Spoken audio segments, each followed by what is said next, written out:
the police department received a call of a domestic violence situation here in the 800 block of East Mariposa. When officers arrived, they contacted the reporting party not associated with the events that were going on inside the house. Officers could hear a physical and verbal confrontation occurring inside. They initiated contact with the occupants of the residence. They were able to get a female occupant free of the residence and began questioning her.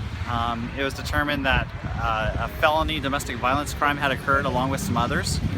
Officers began trying to talk with the male suspect to get him out of the house. The male suspect's identified as Eddie Dominguez, date of birth in 1982. He refused to comply with officers' orders.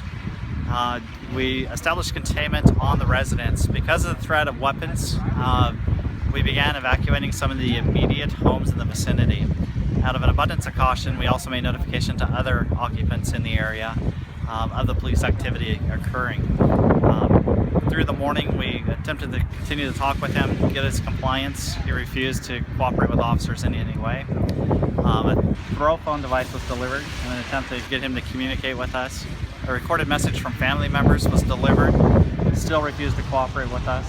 After several PA announcements, a first initial wave of chemical munitions or tear gas was deployed. What time was that at? I don't have the timeline at this point. It was within the last hour.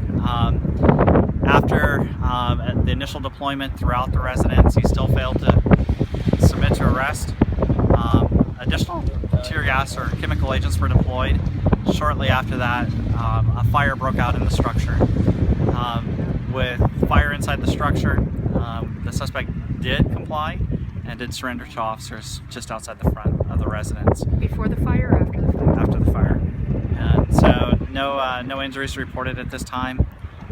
It's still under investigation as to the cause, and it worked out. No significant injuries during the standoff, but we're still investigating the felony domestic violence crime and perhaps any others that may have occurred earlier in the night. He was named as a suspect by the off-going shift in two other domestic violence situations.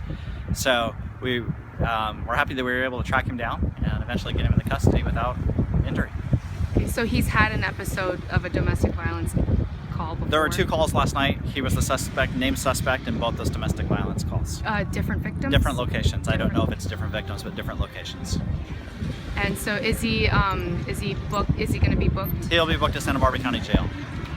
And were there any weapons found? Do we know that yet? The detectives are just now getting in. The fire department's still clearing out the smoke and residue that's there. The investigation will probably continue for the next couple hours.